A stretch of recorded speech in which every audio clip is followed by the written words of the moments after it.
The 2022 DIY Musician Conference just wrapped this past weekend. It was an amazing event. So good to see all the artists in the community. And we're going to recap it here. But even if you weren't there, I guarantee you there's lots in this episode for you. So let's get to it. You're listening to the CD Baby CD Baby DIY Musician Podcast.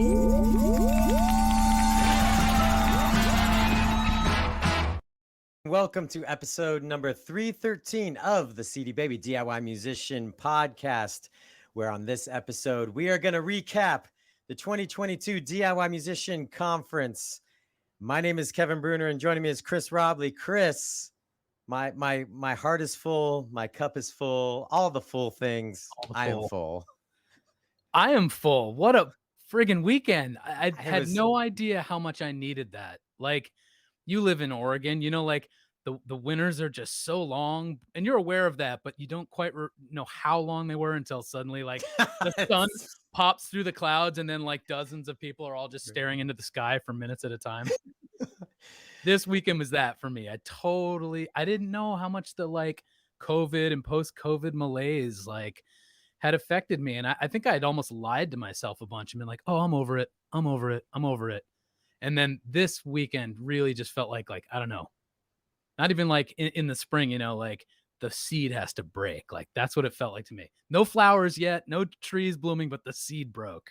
Yes, I agree. I remember you and we were there early and we were talking about a lot of that on Tuesday. We were hanging out, just kind of chilling in the pool before all the madness started. And we were talking a lot about that, feeling like it was a dark, long winter, both, at least for me up in the Northwest. I know you're in the Northeast. I'm sure winter is not short there either. Cold. But not only in reality it was that way, but metaphorically it felt like maybe a dark season as it comes to creativity and excitement about creating. And yeah, this was, so we were there reflecting, like, what will this weekend be? Mm-hmm. Will it be a disaster? Because will it be as good as past years? Will it be the best year ever? And it exceeded my expectations on all fronts. I think all our listeners can relate to that feeling when they're at the gig and they've just sound checked and they're like, will anyone show up? You don't know who's going to be there. And then the place is packed. It's a great gig. Yeah.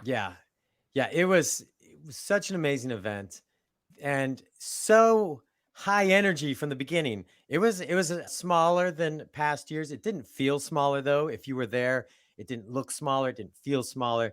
And I think the energy was next level. I think all the artists that were there were just like, this made my year. I needed this. Mm-hmm. This felt life-changing. I mean, that's how I felt.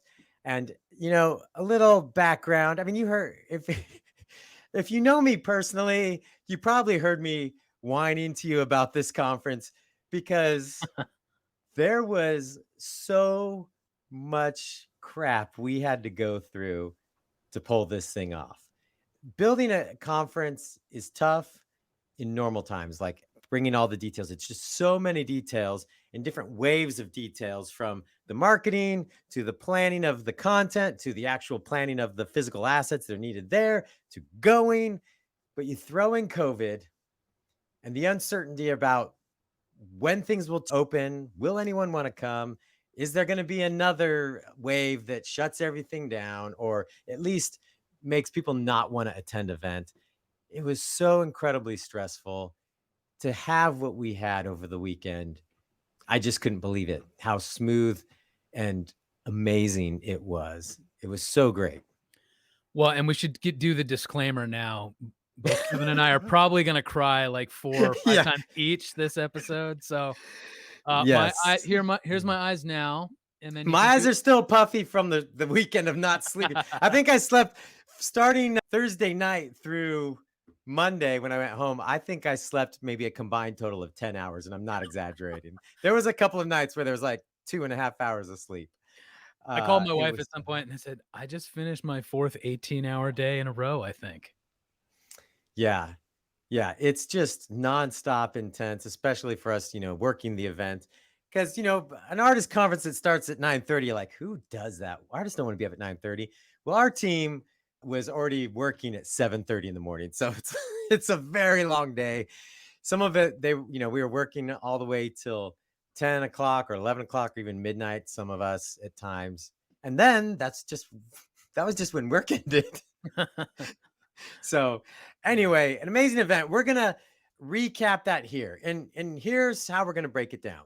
Because I know if you didn't go to the conference, listening to like all your friends talk about the conference you didn't attend is kind of annoying. So here's what we're doing. I'm going to play the opening keynote from the conference that I gave that was about 20 minutes long. And there's really two sections in there. One is a section about a lot of the change we all endured through COVID and how some of that change is impacting what we're doing at CD Baby. And the second half of that really dives into the value of music and it being so much bigger than just how much you're earning. And I think it really set the tone for the whole weekend. And I can talk more about that in a minute. The second thing we're going to do is Chris and I have our 5 takeaways and 5 highlights. So we're going to talk about that after that opening keynote. And then we're going to end it with what's next for the DIY Musician Conference. And I think to set this keynote up, Chris, I don't think I even told you this before. Will it make me cry? Whatever you're about to say. I don't think so. Not this Okay, one. good. All right, good. Maybe. So I was at the Music Biz conference, and it's a great conference. Love the Music Biz conference, but it's very business oriented. So, you know, if even though we've come a long way from that old major label system that seemed to be just purely about exploiting artists, there still are two distinct factions in the music business. There's the business people that, at that conference, there's a lot of talks about rights. There's a lot of talks about royalties and earnings and pitching and how platforms work and what artists and songwriters need to be paid and what labels should be paid, all that kind of stuff. Very much the success metrics focus. And I was kind of feeling like an outsider. Like I'm supposed to be there, and there's a lot of stuff I do and meetings that are important that I'm in. But because there's not a lot of like artist talk or artists there, I was just feeling like kind of an outsider. And I was sitting by the pool, just all those experiences. We were talking about the heaviness of the season that we had been in. And I was really feeling that, thinking, I don't know, I just feel kind of lost as an artist at times. And feeling like there's so much pressure put on us that our value is so attached to those success metrics. And so as I was approaching our conference, I'm like, what would I say to the artist community? And especially at where we're at, the kind of past heaviness 2 years we've been through, that artists were feeling people. A lot of times we don't even realize how much we're internalizing the things that are happening around us. And if we don't express that, it can just get bottled up. And really feeling like, I feel like the artist community has been so focused on the things that are success metrics, but not how much value and that we add to the world and how much people have relied on music we create that we may not even know over these past couple of years just to find hope or peace or something to help them keep going in their lives. So I leaned into that because to me, that's what got me into music. That's what keeps me going. Yes, I want to sell $1 million worth of everything, but at the end of the day, if it was just about cash, I would have been a banker. And Chris, you were a banker at once. I was a banker. and so that's what that opening keynote was. And so we're going to listen to that. And then Chris and I will be back with our 5 takeaways and our 5 highlights. So let's jump into that. How you doing? Oh, wow, some good energy at 9:30 in the morning. I always wonder, like, who plans these musician conferences at 9:30 in the morning? It's like, we're responsible for that. But real quick, we got to give a big shout out to Christina. She was our event planner for this. And planning an event in normal times is hard enough, but you have no idea what we did behind the scenes to make this happen with all the craziness of COVID. But give Christina a big shout out. She did an amazing job. I can't believe it's been 3 years since we've all been in this room together. In fact, that picture's from this very room. And in one sense, it feels like it just happened not even a couple months ago. In another sense, it feels like it's been a lifetime ago. So much has happened, so much change in the industry. The music community itself has gone through so much over the last couple years. We were all just blissfully walking into 2020 thinking, hey, it's business as usual. And then bam, complete disruption. And it was very interesting to see how the music community reacted. That's COVID, by the way. If you've been living under a rock and have not heard about it, I'm in marketing. There's always one person that has still not heard the information. So complete disruption. And it was interesting to see how the music community reacted to that. We had the first initial "we're all in this together" period, and I kind of have some nostalgia for that. There was all these emotional and sweet videos people were making from home, putting together, and then I'm a big fan of Death Cab for Cutie. Ben Gibbard, the lead singer's like, I'm gonna live stream every night until the pandemic is over. That was precious. And the one thing that was crazy, I remember when we were packing our stuff up at the office and saying, hey, we're probably gonna be gone for 2 weeks. We still haven't gone back. Thinking, what do you think the music community will do, the indie artists? And we instantly were hit with a tidal wave of new releases, just like crazy. Artists just went into hyper release mode. Meanwhile, all the major label artists were just completely putting their releases on hold. And then reality set in that we're gonna be here a while. And the small blip of disruption turned into a giant disruption that really, especially for the artist community, had a major impact. And the question of what next? However, independent artists have been amazing at building fans directly online for ages, and they've led the way for many years. So indies were ready to meet the moment. And artists like Jack Conta, he keynoted our 2016 DIY Musician Conference. He's been pioneering stuff online only for ages. So a lot of the artists were like, this is great. In fact, they saw a big boost in what was going on for them. Others saw it as a big opportunity and pivoted and really leaned into live streaming and saw great things happen, new opportunities. This is Henry Invisible. I met him at the 2019 DIY Musician Conference. He's based here in Austin. He's actually speaking later today. Amazing artist. If you're trying to figure out how to really build an engaging live stream, I highly recommend you check that out. And then for some artists, it was, what now?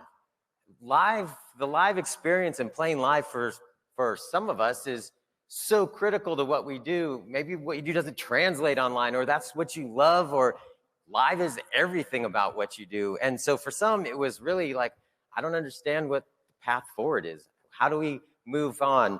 And I was thinking about that, what my music career was like pre-2020 and what artists are dealing with now. And I came up with this slide that's like, I was in a rock band for a while, and suddenly I'm like doing stupid crap in front of a camera in a room by myself, just trying to figure out, is this what a music career is now? Is this how we build fans? I don't know. This is just weird. And the way independent artists have been releasing music has been it's been changing for quite some time. But when you have a complete disruption of what you do, change just happens faster and faster. And I was thinking about that and thinking about my early days of my career at CD Baby. And the things that I would get asked are the keywords that would pop into mind. It used to be all the time we'd get asked, how do I get on a label? How do I get on radio? How do I get in retail stores? How do I book a good tour? And now it's algorithm. How do I get on a playlist? TikTok, live stream. And I never thought I'd hear the word or say the word algorithm so many times in my life, just over the last few months. And it's funny because we're using platforms like social platforms, streaming platforms, and they all have these algorithms driving activity. And we're all thinking, oh, my content's not being shown anymore because of the algorithm, or I hope the algorithm picks up my music. I'm like, what is this mysterious thing, the algorithm? Does anyone even know? Does anyone really know what an algorithm is? All the computer people are like, yes, I know what an algorithm is. I'm like, no, you don't. Nobody knows. Just go with me. And I started, how do you visualize this mysterious beast that our content seems to be fighting? I thought, oh, this is the perfect picture. I came up with, and then after I put this together, I realized the algorithms on one side, it's like this epic duel, like who's gonna win? And then I realized, oh, the algorithm's giving a cheap shot to the groin to my content. That sounds about right. And so there's all these weird things that we're dealing with now that have drastically changed the way we approach releasing music. Not only that, listening habits are changing drastically. And some of it is because of that mysterious algorithm, but these platforms push music to users and engage them in different ways that never before existed.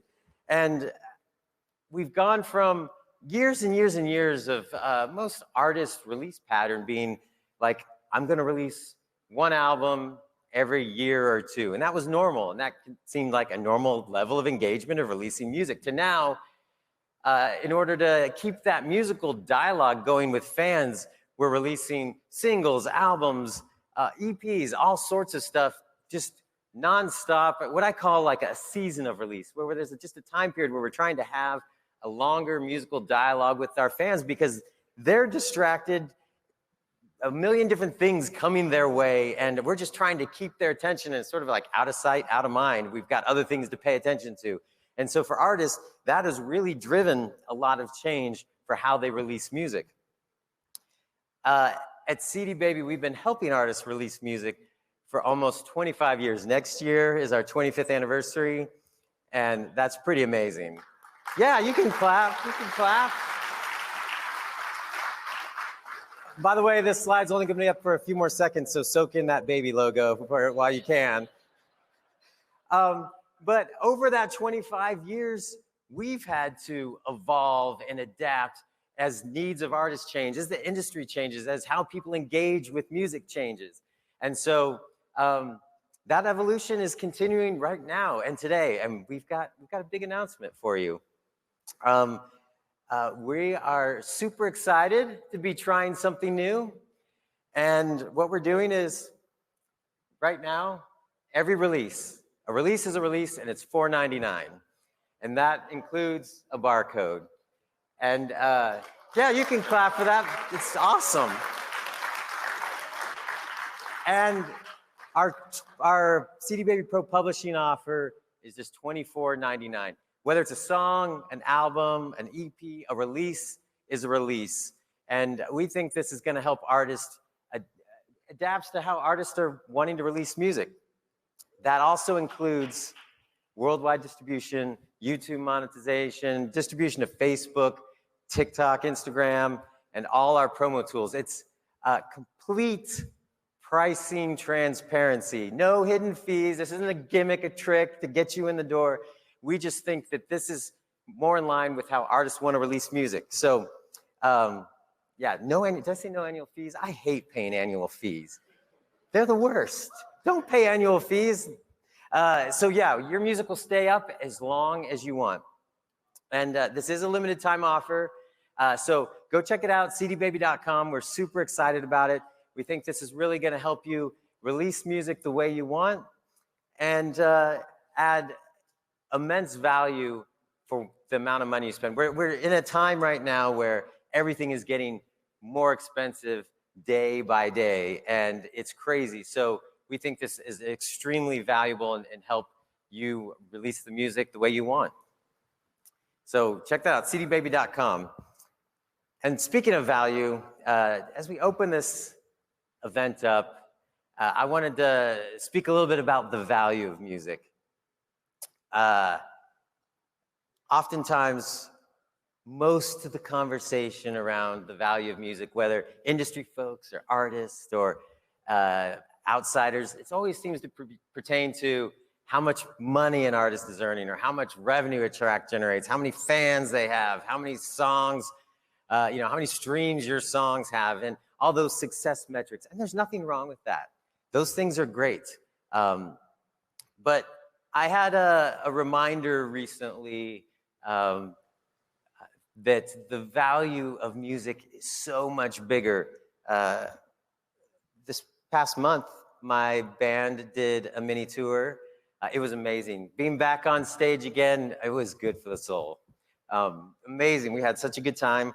And one of our stops on that tour was a house show. Have any of you played house shows before? It's fantastically terrifying. It's amazing and nerve-wracking at the same time. You know, most times they're going to be a super fan, someone that likes your music so much that they want to bring you into your home. It's very stripped down. There's no hiding. You're sitting there. They're sitting on their couch, looking back at you. You're like, whoa. I played major auditoriums and festivals to thousands of people. That is the worst show. This is the hardest show to get through. But this person that brought us into his home, his name was Ryan, super fan. And all day while we were setting up, he kept saying, this particular song of yours is my favorite song. I love this song. And we're like, oh crap, that wasn't even in the set. We better do that song.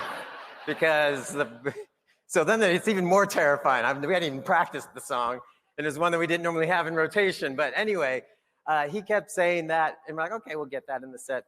But then when we did the show, the great thing about house shows is it can be more of a community vibe, and so just a dialogue all night with the people that are there. And we said, at any point, when preferably when we're not playing the song, you can raise your hand and ask a question, but then. And let's just make it a dialogue between all of us all night. If you have a question about a song or just want to say something or anything, that's great. So the time comes when we're about to play that song that Ryan requested, and he raised his hand and he said, I've been telling you guys all day that this is my favorite song. He's like, but I need you to know something. I'm like, uh-oh, what's coming? There's no running. We're in his house. We got a deal. But he's like, I need you to know something. And then he goes on to say, your song helped me get through the darkest time of my life. And we were just stunned. And I just had like goosebumps from head to toe, and just like this wave of emotion came over me. And he continued to say that there was this month of my life where it was the darkest time. I felt like I'd hit rock bottom. And I had your song on repeat. I'm gonna try and get through this without crying. So he's like, I had your song on repeat, and you guys were there with me to help me get through that dark time.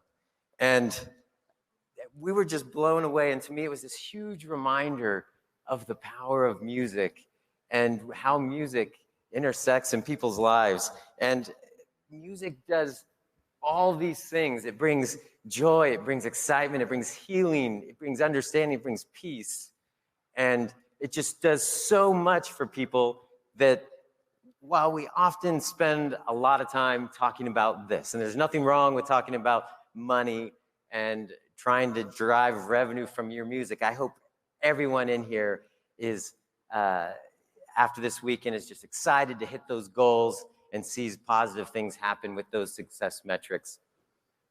But the funny thing was, with that particular story I just shared, the song Ryan mentioned, out of our catalog, we have a catalog of about 115 songs.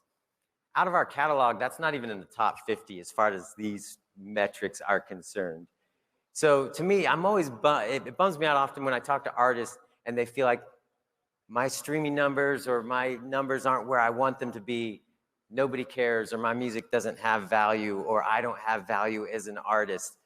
Those handful of streams, like in our metrics, I look in those handful of streams for that song, little did I know was changing someone's life. That was us being there with them and providing something that only music can do for people. So while talking about this, and like the success metrics are great, we're not widget makers. We're people that do something amazingly powerful. We wield a gift and an ability to bring these things to the world, and that's incredibly powerful. And I want you to we live in a time where the world needs these things right now. Yeah, you could.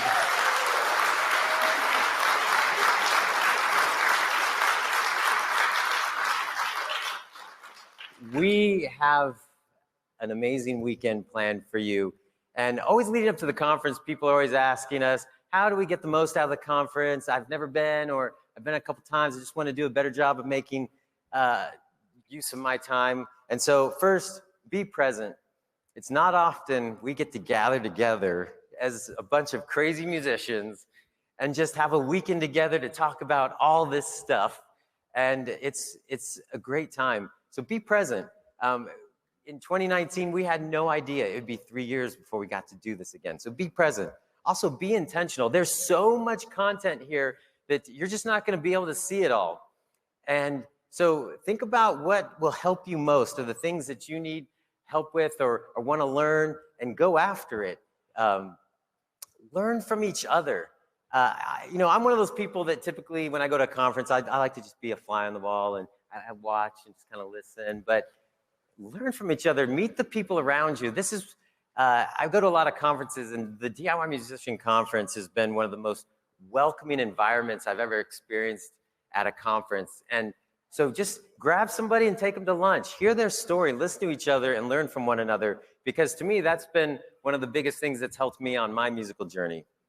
All right, we're back. Ready to talk about our 5 highlights. Good keynote, by the way. Oh, thank you. You did good.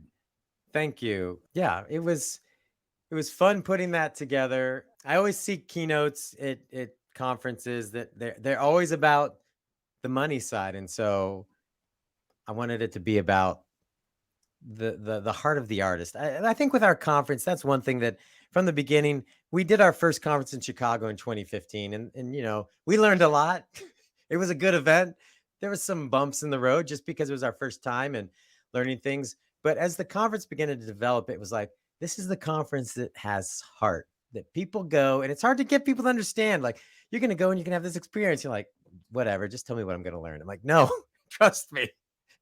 Being there, you just got to be open to receive a lot, and it's going to be different and so much better than you expected. Yes. When you were talking about the I shouldn't say the old industry, the industry as opposed to the artists, reminds me of like when the music industry news covers big important stories. To them, that's this VP of something from this company transferred to being this VP. I'm like, no one. People in the industry care. Artists don't give a shit about that. We want to like dig into each other's stories and like help each other out. Anyways, stuck on that. But. Yep. All right. So let's well, and we both sides need each other. It's just sometimes I think the business side thinks they just need themselves. Yes. Where the artists obviously feel that tension of needing help and others, even at every stage, whether it's just good advice and counseling and content that we try to provide here, or as you grow, starting to think about building a team and whatever that looks like. As artists, we always feel overwhelmed and needing help, where I think sometimes the other side of the industry feels like, hey, we can do this without artists.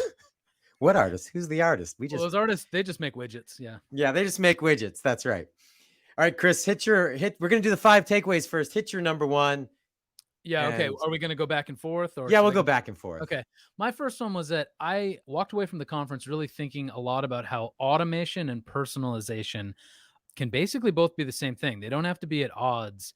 And there was a lot of discussion, particularly in Rick Barker's talk, about kind of leaning into some tools that will auto respond to things, which I think people are like, oh, that's not, whatever. That's not very cool. It's markety. It's not personal. But the problem is that when you become a little bit successful and start building an audience, it's no longer all that reasonable for you to be personal and respond to everyone individually. So what happens is, if total personalization is your goal, you end up doing none of it. And then suddenly no one's getting responses. And so by being smart about the way you can automate things, whether they be little voice messages welcoming someone who subscribes on Instagram or whatever it is, automating your welcome stream, email, all that sort of stuff can just help you still make a personal connection, even though you're not literally delivering it each and every time. My number 1 was the idea that it's important to readdress who you are as an artist, your uniqueness, and how you're going to stand out. And I got that from two distinct things. I ended up getting pulled into mentor an artist last second, and it was an artist named Daniel out of Seattle. I forget what his band name was. Great music. It was like this mix of reggae and other cool beats. We wouldn't call him reggae, but it's really well done and great voice. And a lot of it, he was talking about trying to figure out a release plan, and we were leaning into so much about him just really defining his brand. And we talked about the release plan stuff, but really that you can have the plan, but if you don't have the thing to stand out and understand the hooks about yourself as an artist, it's going to be hard to get attention, increasingly hard. There's just so many releases.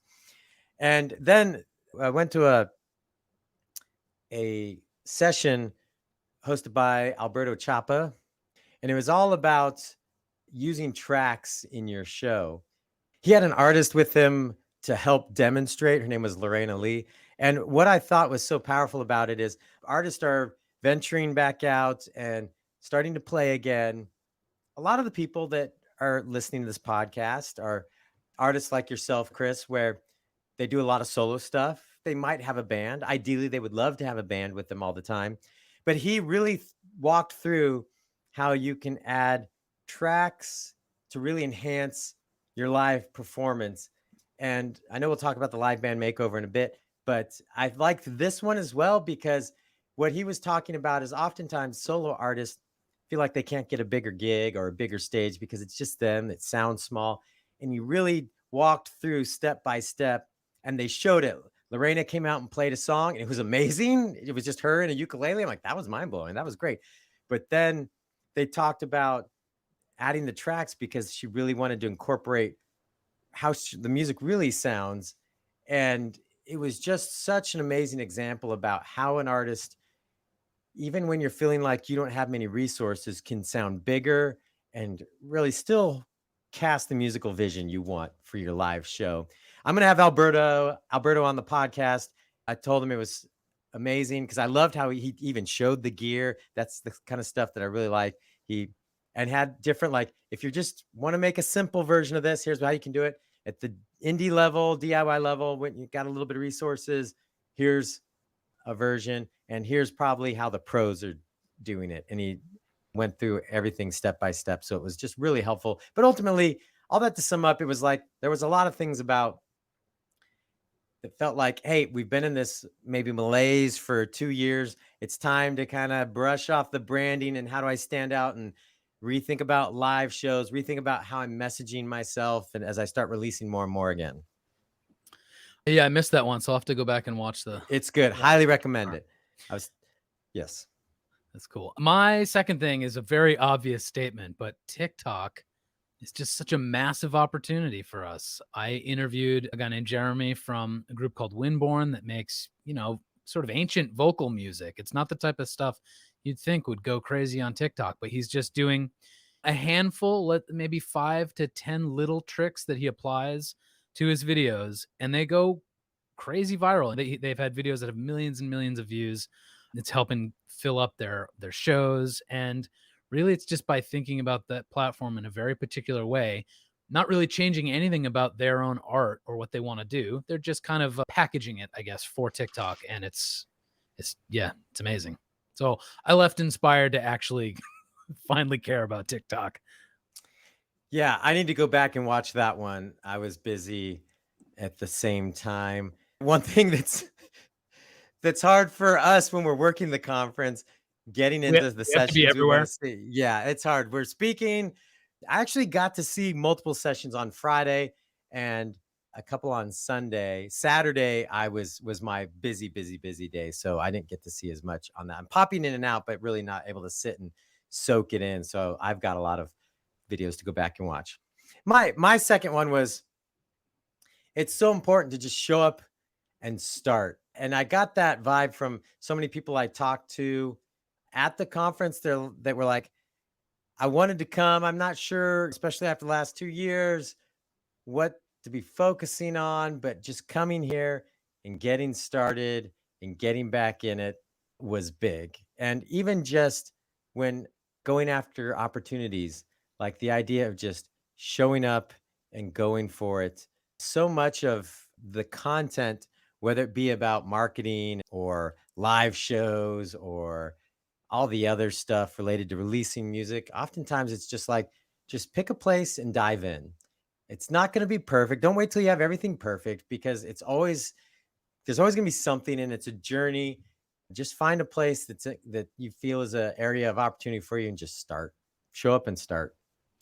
That's really similar to one point I was going to make later, so I'll just move it up to this one, which is just do the first hard thing. And this is kind of in relation to, like, I realized a lot of people were making a lot of notes because they were super inspired and they had all these ideas. And I even on Saturday night, I think it was, I ran into a guy probably in his 70s who had this notebook of like 30 things. He's like, I can't wait to get back and like tackle this list. And I was like, whoa, whoa, whoa, whoa. That's great. But just do the first thing. Like, because I think what happens is we all go home with a billion ideas and then real life sets in. We've got responsibilities. And so, like, you start kicking yourself for not checking things off the list quicker or tackling it all at once. And so I just wanted to remind people it's fine to just go one thing at a time. Pick the hardest thing and just start with the first task on that, because it's not like big projects can be done in one fell swoop. So, yeah. Yeah. And I can't remember if it was this point. I'm trying to remember, but I was thinking about how artists, even just in my own career, how many times I've put myself on the line and I look stupid or I feel humiliated or I feel like a failure. But I'm like, no, I'm going to keep going because there's a lot of failure. There's a lot of rejection. Even when you feel like you've got it all together, you're like, what's everyone's problem? And we hear all these stories of artists, how everybody rejected them. And then one final person gave them a shot and they became huge. Well, and And also when you fail, the whole world doesn't know. It's not like every eye on the planet is on you at that moment. Most people won't notice, and those who do are probably pretty forgiving. And so to me, the idea of just showing up is like the idea of you're gonna face rejection, and there's always as artists, we feel very vulnerable. We're putting ourselves out there, and it's easy to come up with a million reasons why you should just I'm not gonna do it this time. I'm just gonna step back. I'm just gonna hang out on the sidelines, and it's scary, and you just gotta show up and go for it. And it's gonna be messy at times, but that's where you really start getting that confidence and figuring out who you are and where your strengths are and where the opportunities might really be for your music. Yeah. All right, my third one, because you moved your 5 up to 3. My third one was it's okay to chart your own path. Your musical journey doesn't look like everybody else's. So like there's Rick Barker, I need to watch that. I heard rave reviews about his session. I had something going on at the same time. And you might go into a session like that, and Rick has so much great information about marketing or whatever. And you might be like, this is amazing, but I don't know if this is for me. But then you might show up well, I talked to an artist who did show up to your TikTok session, Chris. And I don't know if you saw him. What day was your session? Because I only saw him the day your session Sunday? was. It was Sunday. Yeah, maybe he only wore his outfit on Sunday. But Oh, the monk? yes, It's a this Gregorian gentleman, chant. Yes. Gregorian rock is what it Sorry, the was. Gregorian rock. That's what I meant. Yeah. He walked up to me after your session. I was out in the hallway, and he was a very tall man. I'm a very smaller frame guy. He's got this giant monk outfit on, and he says, "Hi, I'm so and so. I'm not really a monk." And I'm like, "Oh, I didn't think you really were. I thought you were a Jedi." That's what I was leaning You're not a towards. monk. You're just a brilliant marketer. He said, well, this works if I want to be a Jedi for Halloween as well, or something. He said something like that. But anyway, he said, that TikTok session was amazing. That was for me. He said, I do Gregorian rock, and that is exactly what I needed to hear. I'm so inspired. I'm so excited. I'd kind of been like sitting on the sidelines of TikTok, kind of confused, thinking it's just for Gen Zers or people that want to shake their booty on camera. But he's like, that really inspired me. And we do this Gregorian rock, and man, the whole weekend was worth it just for that. So to me, it's the idea of allowing yourself to understand that your path might be different and there might be options for you. Like TikTok's a good example. On the surface, someone like that might think this platform is not for me, but I think that's why I liked the session that you did. I felt like a lot of the stuff that that people see on TikTok for artists, some of it can be obvious and on the surface, where other things that are working might be a little deeper. And I felt like you surfaced that, and I think it helped a lot of artists who their genres aren't pop or rock or hip hop, which is what you see a lot of times on these platforms. Yeah. I think I might flip around the order of my last two takeaways because the final one will make me cry. So my next one, which I guess is number 4 now, I was blown away by how genres don't mean much in a particular way. Yes, they mean a lot when you're crafting your sound and you're trying to reach an audience and you're targeting your ads. It's good to, fit within a certain milieu or whatever. But like everyone at the conference just liked good music.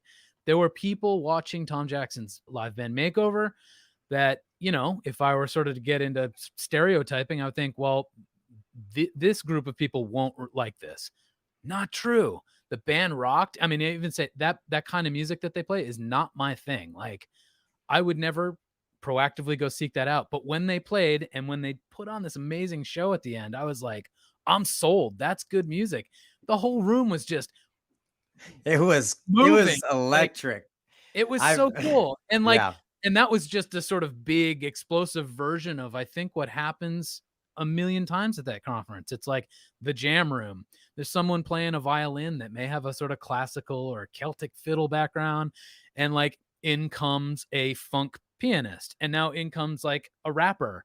And 10 minutes later, they're making this amazing song that they literally just made up on the spot. Like, I just am really inspired by how, genre just sort of disappears. Yeah. In that place. Yeah. I got video. I got video of that because I think there's some stereotypes that happen in our world now that are just totally BS, that we assume that certain people won't like other types of people's music. And that's just not true.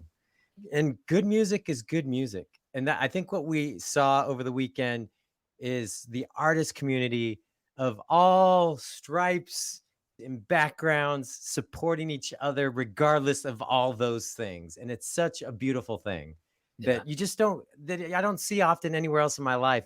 I see a lot of people saying, oh, these people shouldn't like this because of this.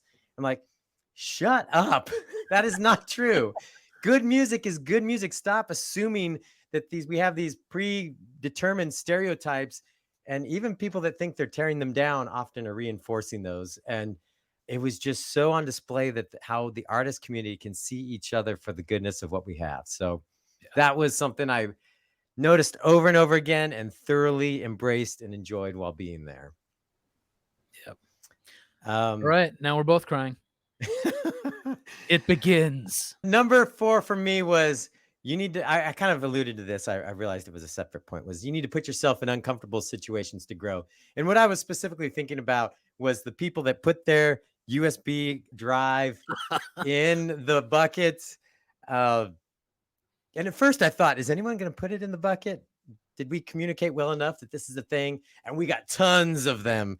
And I realized certain people had a strategy. Some people got these fancy, like big cassette tape looking USB drives to think that theirs would get picked better, which did work for a couple. And then one of them was even like a little green dinosaur or something, wasn't it? I thought one was a Lego. I don't know. Something like that. Yeah, there was something like that.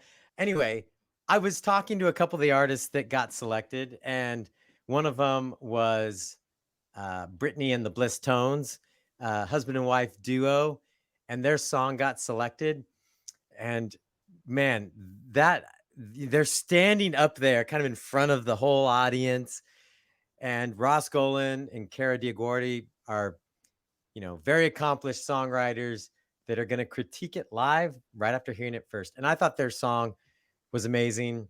And anyway, I just really respect the people that are willing to do that. And I've had to do that a lot in my career and still do, just not that one. That's one I can't do.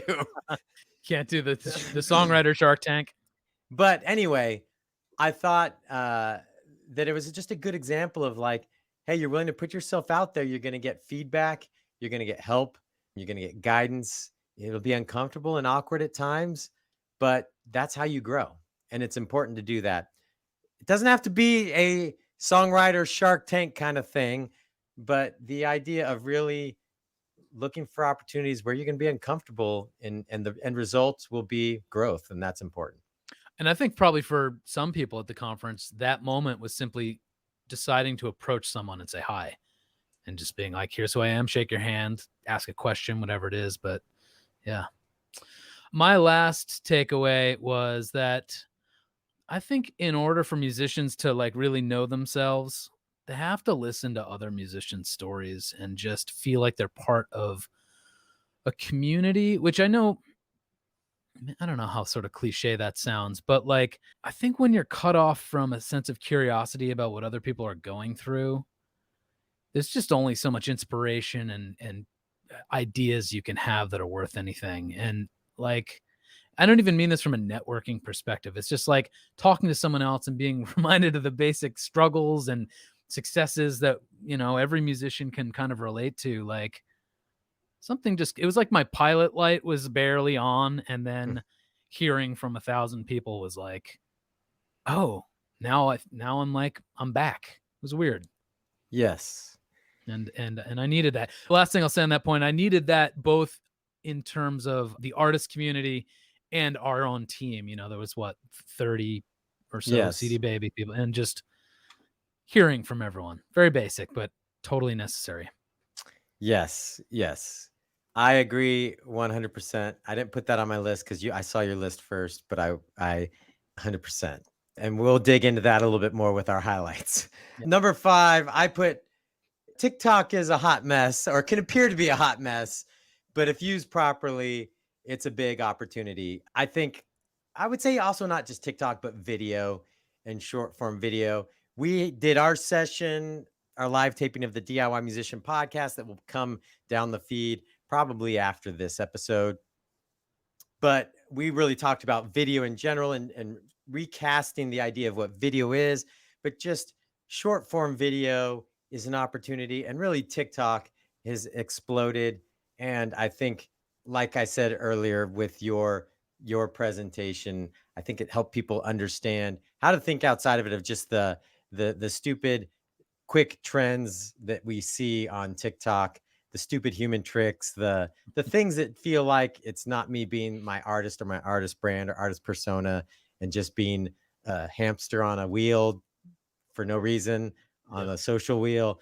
But I feel like there's an opportunity in all these areas that I think we dove into a little bit more over the weekend and really highlighted that. And I'm sure there'll be a lot more of that on the podcast coming up. I know we were planning a 2-part episode about TikTok in the summer, and it just, as we led up to the conference, it's like we didn't have enough time to do it justice. And so that'll be coming up this fall. Yeah. All right, Chris, the highlights. This is where, yeah, I might start bawling. Well, should we do back and forth on this one too, or how do you want to do it? Yeah, we could do that. We could do All that too, because your number one was really my number one, and so I just didn't use it because we'll talk it. So I wrote my number one in all caps, and it's people with an exclamation point, in person with an exclamation point. We've same drum I've been beating all episode, but just I didn't know how much I needed people. And felt inspired. I felt like I was, in terms of being back together with the large group of CD Baby people, sort of just reconnected with my sense of purpose professionally. Just in terms of being at an exciting sort of party, I felt like reconnected with a sense of fun as an individual.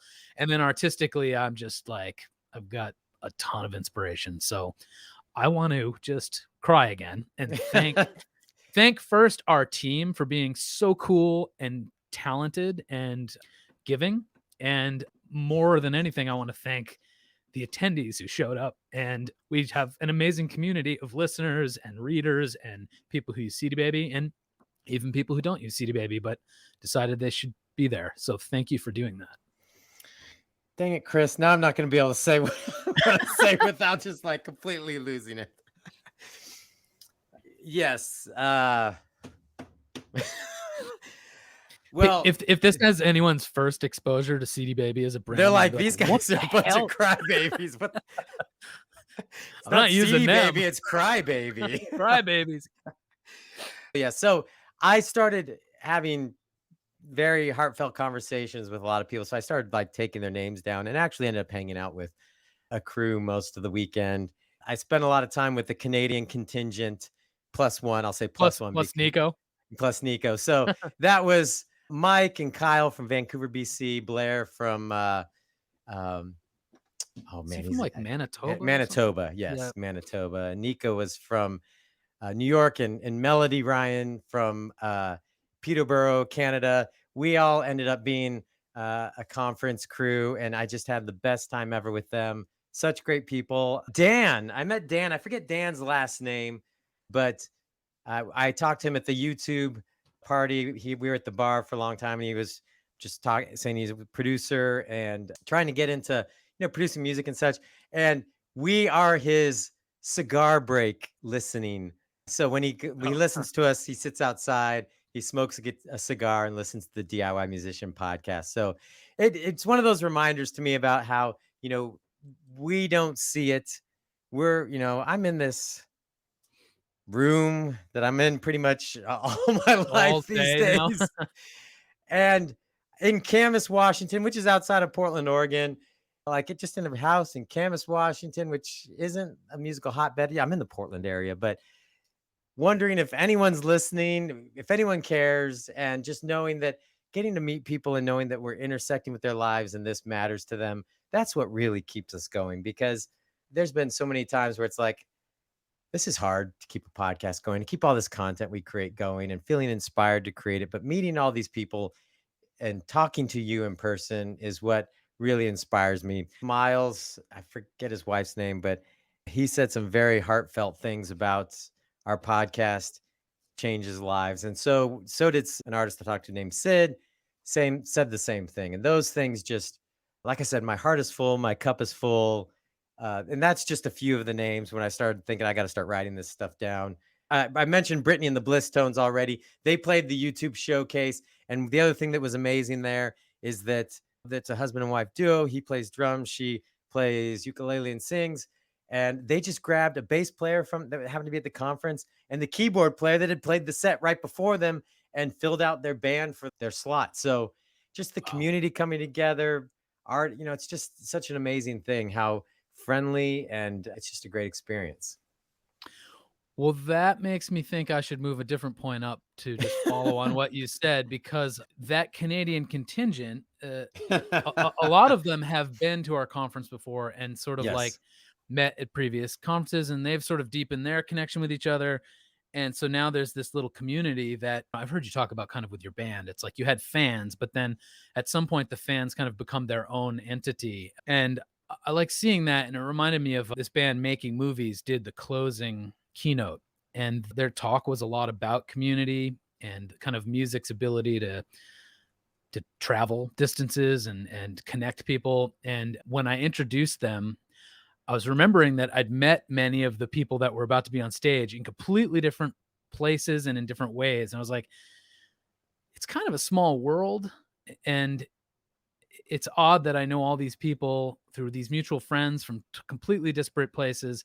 And I was like, oh, yeah, this is a nice little like microcosm of the talk they're about to give, which is a microcosm of what was happening all around at the conference. So I love that like community slowly accrues. It's not something you force and it all just forms in a day or whatever, but like year after year, you meet a few more people, you stay open, you build relationships, you meet a few more people, and suddenly everything's just more connected. And if music's involved, it's more peaceful. Yep. Yeah. Especially, I felt that really in a big way this year because we've been so disconnected for the last couple of years. Yeah. I didn't actually do my number one yet, but it ties into what you just said. I really liked how the whole weekend had the bookend theme of the value of music being so much more than money, success metrics. And that was Enrique Chi's brother. I didn't catch his name during their session. He almost said word for word what I had said in the opening keynote. And I know he didn't hear the opening keynote. So I think it was just something that was on a lot of people's minds and hearts, that the value of music is so much bigger. And their session was really about people just feeling empowered to be who they are, even if it's not, if their culture is different than maybe the dominant culture of where they live. And so that session just was amazing. And I thought that it was a perfect bookend to wrap up the whole weekend. Yeah. His brother's name's Diego. Diego. Okay. Yeah. Yeah. I'm terrible with names. Some of you over the weekend said I'm great at names. You all I'm have to terrible remember, too. you all have to remember you were all wearing name tags. so so while you thought I was good at names, I was scoping the name tags big time. But also, it's not a normal weekend for us because there's so many details that we're like, okay, this is going on over here. We got to make sure this happens, and so I feel like my brain's about to fall out of my head. So it's hard for me to remember stuff. But yeah, Diego, really great session. So that was my number one. I'm gonna hit number two because I already kind of said it and it tied into your number one. Like meeting all the people that listen to the podcast. That is a highlight. I'm a big podcast fan as well. So there's podcasts I listen to where it's weird because it's like I'm hiking through the woods and that host is with me, or I'm at the gym and that host is with me. I'm in the car and it feels like I know them and have a relationship with them. So the fact that we get to meet all of you in person is just a huge highlight because like I said, if sometimes it feels like, is anyone out there listening? And so many people were just so excited and like, please, yes, we're listening. I mean, please don't stop. We're listening. Keep going. Not that we are planning on stopping, but the idea, just like when you see firsthand the impact you have, which I think it relates to the idea of what we were talking about with the value of music, that the impact that you're having in someone's life oftentimes is unseen. And so it's nice to get that feedback, not in an egotistical way, but just in the way like, yeah, I'm doing work that matters. Yeah, So I met so many people who came up and would tell me the activity they most often do when my voice is in their ear. And they'd be like, I have shingled so many roofs with your voice in my ear, or I have been on the subway so many times. And no one said anything super embarrassing yet. So I guess we're not a big toilet listening. I'm sure we are. They just didn't tell us. uh, Somebody said something one location and that made me laugh. It wasn't Dan and his cigars. I thought that was kind of cool. So Dan, if you're listening to this, I hope you're having a good cigar right now. yes. Go One ahead. of my highlights, which I was pretty sure going into the conference would be a highlight, was Tom Jackson's live band makeover. Holy crap. Every time he takes a band that is good and they perform well, and you think, all right, well, what's he going to do? And every time by the end, standing ovation just transformed the performance into something really special and memorable. And memorable is his whole thing. He wants to create memorable moments. Yeah, this was the best one yet, hands down. And one of the things that we wanted to do this year, I was determined to do, is in years past, we've typically used the hotel production company. I don't need to get in all the details why. Basically, they make you, but that's the details. But this year, I was determined to not do that. And so I got my friend's production company out. He was actually the sound guy that was on the road with us this past summer or just last month. And it was so much better to have a production company there that was used to doing big concerts and really understood doing production for music and musicians. Like the live band makeover had amazing energy because of the lights and sound. It sounded so good. Yeah. And it was like on the verge of the dam breaking and everyone getting up and just rushing the stage and having a giant like party. It was so close. If Tom didn't keep stopping the song to work on the parts, it was like people were jumping out of their seat. It was unlike anything I've seen at our conference before. But And even like, again, it wasn't because this band played a genre of music that everyone was like fanatical about. It's because they did it super well, and they also were very open to being corrected on stage and like redirected, and you see them like just being good sports, and then they pull it. You're like rooting for them. plus it was a good song, and I'm a sucker for a rock song where the melody goes up in the chorus and there's this giant harmonies and they nailed it. I mean, they were really good. Yeah. But then also I'll tag this onto that one, talking about the production and all for the open mic, we had them on that same stage and the open mic felt huge and exciting. And in years past, we've had open mics where it felt like most people were there just standing in the back, talking, waiting for their name to potentially get picked, hoping they get on stage. This felt like a big show on a big stage, and everyone was just tracking and bought in, and it was so good. So good. It's just My a next very supportive Go ahead. audience. Yeah. Yes. My next one was a late night jam session. So I was with that Canadian contingent plus one, being Nico the New Yorker. And they're like, "Hey, let's go jam." I'm like, "Wah, wah. I don't like jam sessions." But we met in the lobby, and this was like at 11 o'clock at night. And it was going to be too loud for the lobby because Kyle plays trumpet, and that's not going to work in the lobby of the hotel. So the security guard let us go up on the fourth floor out on the balcony that was, above the street. That's like the outside section of the conference area where people can smoke. And we just jammed for a bit and played a bunch of music and had fun. And it was just a good community experience. It was definitely me stepping outside my comfort zone because that is not my comfort zone. And, it was just good, an amazing time. That's some of those things that only happen at our conference. That does not happen at most conferences I go to. There are some like Folk Alliance that would happen. Right. But it was just a moment that I needed, and it was fun. And I felt like after that, I'm like, it was a good bonding moment between us. It was good. Was that the one that I saw some video of a jam on the balcony? Was Layla from Rock Paper Scissors there? No, that Must I have saw that was, I think, the next night. a different same spot, different night. I think Cool. so. Well, speaking of groups of people getting together and doing fun things, one highlight was the pool party once it's all over, which then led into dinner and karaoke. It was just like, holy crap, we pulled it off. It's a success. Everything is shipped back home. Let's party. Let's unwind. And again, that was like one of those things that sort of crystallizes what a cool team we have. So I put on my little notes, like team morale should be a key performance indicator of companies and bands and groups. And like, if you want to be effective, it can't all just be work, work, work, work, work. So I just said, like Kevin's band, skip practice once in a while and go play disc golf, or, take a night. Don't book every night of your tour. Take a night off to go, I don't know, do something fun.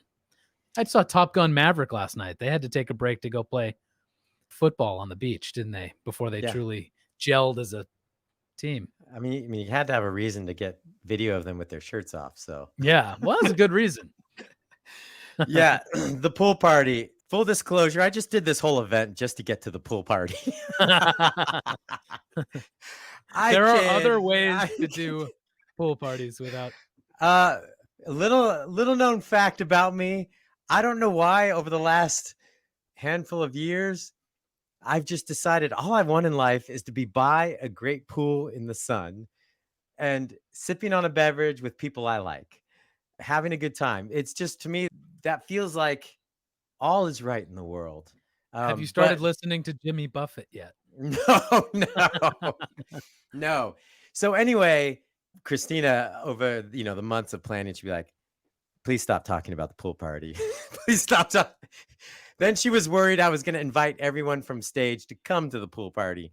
But it was amazing, and it was a real party. There was a giant stack of pizzas. We had a huge unicorn floaty, a huge Flamingo floaty, and beach balls, and everyone was in the pool floating around. And then we ended up, playing a game with the beach ball, and it was just this moment for us as CD Baby and some of our friends that we had collected along the way over the weekend. Like our Canadian contingent was there, a few other people that were there that like I said, you start collecting friends along the weekend.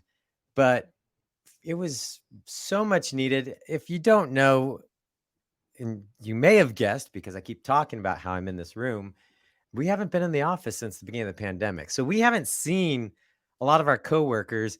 And so there hasn't been a lot of social interaction. And so a lot of times it's just work, work, work, or I only see people if I have some reason to work with them outside of my team, like Chris and Christina and Rich, who was at the conference, and Greg, who was at the conference, who's helping us with this podcast right now, but he's just not on camera.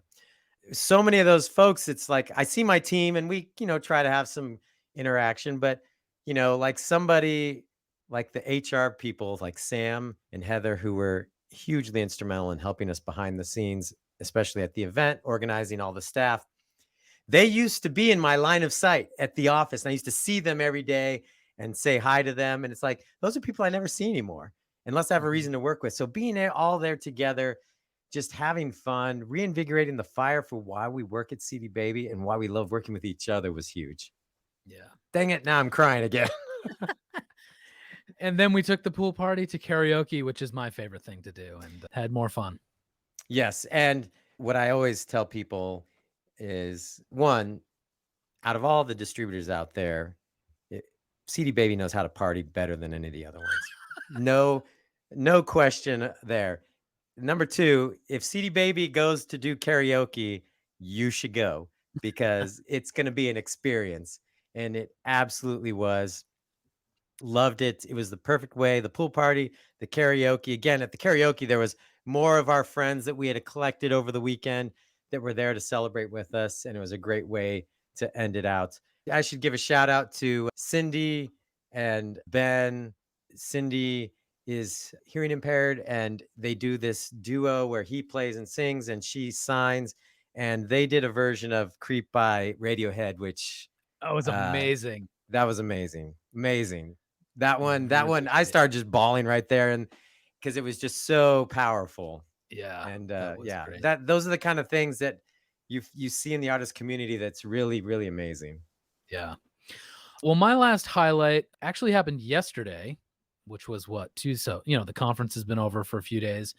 And I got a DM, like a voice DM on Instagram from an artist who said the conference was so great. I felt like it had so much impactful educational stuff. I felt like it was being delivered by people who either were artists and completely get what it's like to be an artist, or they at least care so much about artists that they were like meeting us on our level. She was, going on and on. And at some point she's like, I'm sorry if this is like, strange that I'm telling you. I'm like, no, please go, keep going. So anyways, she sent me 4 minutes or so of audio saying all the stuff. And then she said, I have dedicated how'd she frame it? Basically, it was like, I've been doing a lot of producing and releasing and performing. And then this year I decided I needed to take a break and like dial in my marketing. So as part of that, I've been home watching a ton of online conferences, and I attended this one online. So she wasn't even there in person. She was getting all of this virtually, and she said yours by far was the best conference I've attended. And then I was blown away because I was like, this is the first person I've heard from who attended virtually. Maybe Greg, who's producing this podcast, has received thousands of angry emails from virtual participants, but but I hopefully not. But no, just for someone to reach out who attended in that way and they still had a very special, beneficial experience. They don't have all these other maybe community bells and whistles we're talking about, but they just got some value from that. Was just like, that was not the last thing I needed to hear. It just put such a good point on it that we pulled it off in that way too, because I think it feels such like an in real life event that I had no conception of what people at home were experiencing. So anyways, that's the last highlight for me. Yeah, our friend Malia was watching from home and was sending screenshots, and I was asking her, how's it playing from the computer? Is it translating? What's the vibe? And it sounded like that experience was translating as best as it could without actually being there in person, which is exciting. Actually, I'll do my last point. Then I realized I've got something here related to people and us going out. My last point or highlight was the Ross Golden session. What I loved about that is we were in the green room before, and I think Ross already had in his mind like this idea of how we all have these song ideas we're recording on our phones, like voice memos, and we have a million of them.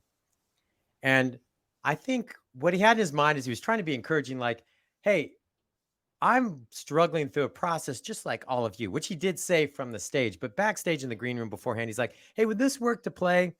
And he's like, I got this voice memo. I'm not going to play the whole thing. It's like 14 minutes long, but here's the scenario. They were in a studio and Adele was recording in the next room. And they're like, hey, they're professional songwriters. So they're trying to write songs with another artist in mind that might want to record it. And so they were trying to record, like mess with something that they thought might be an Adele ballad. And so you start hearing this process and he starts skipping through and it's not going anywhere. They're frustrated. They change keys. And then at one point, this is like maybe 10 or 11 minutes in, they just stop and he goes, ugh. One of the guys, because there's two of them. One was playing piano, one was singing and sort of riffing on some lyrics. And then you hear the piano player just trying to find some bass notes instead and focus on that. And then he just comes up with this bass line. And then instantly magic happens. The lyric approach and the melody approach that Ross was going for completely changes. And almost instantaneously, they had the framework for, is it called My House? Welcome to my house. Yeah, I think the title, he said like come to my house, but I think the actual title for Flow Rida was My House. But he was telling the story about how his wife was dealing with some chronic pain, can't go out. And so I was just in his head of like this thing that was going on in his life and how they can't go out. And so people have to come to their house. And so all of a sudden it just connected and it's the thing that I thought was so amazing when he's like, should I do that at the beginning? I'm like, yes, and yes, and yes, please do that, because all of us have that. I've got a million of those ideas. And to hear somebody who's at the top of the top, that their process is exactly the same as ours, is so encouraging that I felt like that session, that really set the right tone for that session, because it could have been different. And I really appreciated that moment when we get a glimpse. That's why people ask, some people will say, well, they're not DIY artists. I know, but they're artists. They're creative people and they're at the top of their craft. We're all trying to get better at our craft. That's why having Questlove and DMC made sense. We're all artists making art and trying to find our way, and hearing that their processes are exactly like ours just really lights a fire under me. And that it's work. They didn't just wake up inspired and write the thing. They had to get through the drudgery of 10 minutes or what, sometimes it's hours of jamming, playing around, trying different things. And then suddenly, oh, there's the inspiration. But it only arrives after you push yourself through all that other crap. Yes. Yeah. Yes. So yeah. Oh, here's what I was going to show. This was late night. Shout out to Dan and Mary. I forgot them from my list. I'm trying to get this in front of a camera. It's backwards on the screen for me. There was a photo booth at one of the places we were at. And I said, there was like 8 of us. I'm like, we all need to squeeze into that photo booth. I think we got 4, 5, 4.5 in there. I'm not sure who the person is, just barely getting their nose in. But that's the awesomeness that happens at the conference, that you just can't, it's hard to put in the marketing for the event. It's hard. I think there were a couple Bostonians in that Canadian contingent. Yeah. Were Dan and Mary from Boston? Yeah. Yeah. Yeah. We snagged them in the elevator when you guys, Chris was trying to sneak off and you ended up, I realized that you did have 2 sessions first thing in the morning, but we got in the elevator, all of us, and Dan and Mary were getting in the elevator. I'm like, you're coming with us, Dan and Mary. I felt like 12 people were pulling me and I was like, I have to go to bed. Phil was also there. Phil's another one I need to give a shout out to.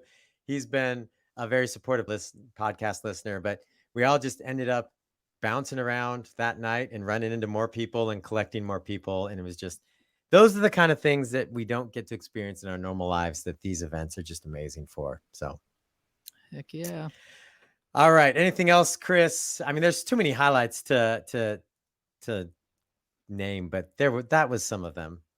Well, here's the question. Are we ever going to do it again? What's next? Yes, we got this question a lot over the weekend, or people are saying, I'm coming to every one. The DIY Musician Conference will continue. How that looks is to be determined. And the main thing is, first off, because of COVID, planning this one was incredibly challenging on its own. So typically when you're doing conference year after year, while you're the the 3 final months that you're leading up to the next event or to the event, to execute that one, you already have things in the works for the following year. That was just too much for us this time with COVID. And a huge shout out to Christina Cano, who's on our team. Many of you met her. She was on stage some, and She's been on the she podcast too. Yeah. she's been on the podcast. Yeah, she's on the podcast every once in a while. Now that the conference is over, she'll be on it more often. She did an excellent job rolling with the punches, delivering on the things that had to be delivered, and really helping us find a path through all of the craziness with COVID and the starts and stops and all that. So we couldn't start planning the next one already. The main thing is we got to get it away from a hotel. The hotel really drives the cost in so many ways. And for us, one of the main things that we wanted to do with this conference, and was part of the mission of the conference, is keep it affordable for artists, because artists need to come to this. I want them to have this experience. I don't want it to be a huge financial burden. To contrast our conference, the initial tickets were $99.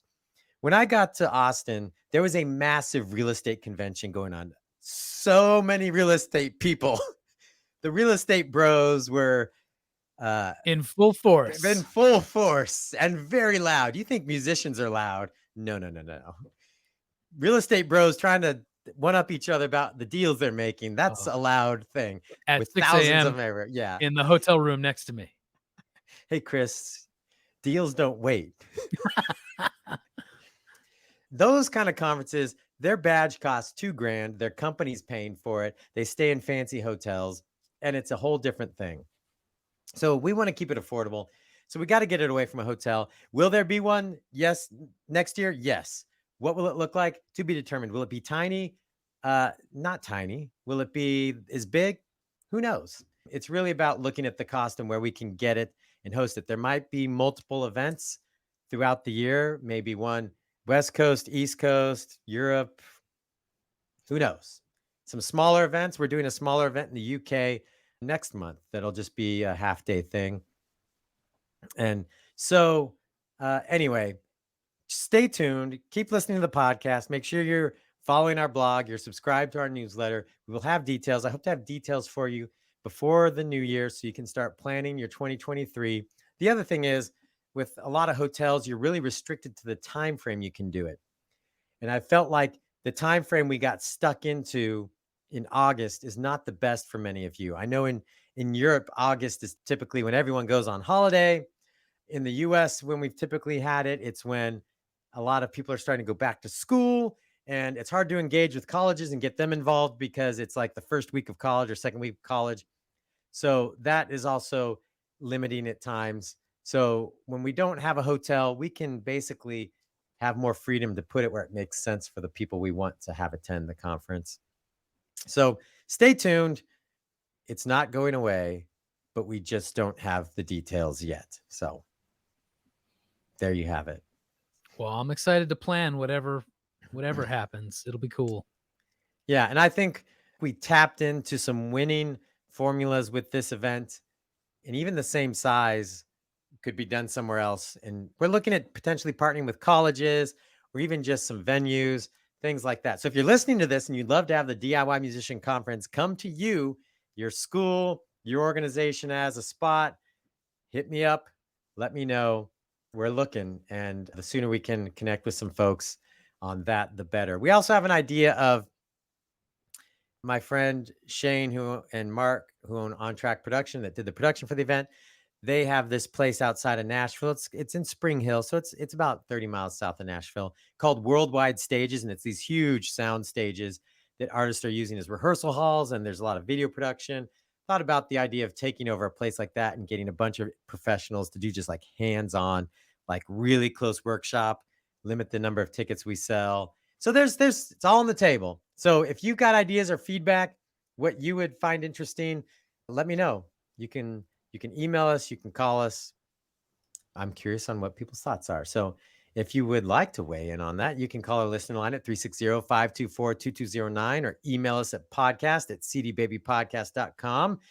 If you have a thought about the conference that you'd like to share or a shout out, please do so. Part of it is, not going to lie, the powers that be need to see the value in this. And you have no idea how much value I can see unfolding while we're there and all the impact it's having on people's lives. So please, if you found the conference helpful, inspiring, something you need a part of your yearly routine to help keep you going, please send us some feedback. Email us a testimony or call, because I will be doing an internal presentation on that soon. And all that ammunition is helpful for me. And post So, a TikTok or Instagram yes, reel and tag us. Yes. Make sure you're tagging us in your posts. Do a shout out online and tag us. That's even better, because all these things help show the value and the impact this has. Again, like I talked about music, and sometimes we can't see the impact of our music. Oftentimes the bean counters don't see the impact of how this really moves through the community and creates a movement that's different than just a financial result or an immediate financial result. Amen. Amen. Amen. All right, Chris. Well, we made it. We did. I can't believe it's over. That really was. I think you asked me, where did that rank? And I said, maybe first, maybe second. First, in that this was the conference I needed the most in my life. The very first one we did was very special from the standpoint of just like, oh my God, did we just do that? Like, and it worked? Wow. So like the novelty was there, but this one I think was maybe the most special one in my heart. That I would agree. This one ranks for me. I think this one ranks the top, because I think for our team and the work Christine and I were doing, I think it felt a lot about the journey, felt a lot like the journey that we are on as artists, where there's a lot of questions, there's a lot of unknowns, there's a lot of adversity to overcome, there's a lot of reasons to quit and give up, and even people telling us to. And then to see the idea, taking the ideas and turning it into something real and tangible, and it's awesome. It was extremely rewarding to not only see it happen, but to be a part of it. So, yeah. Yep. All right.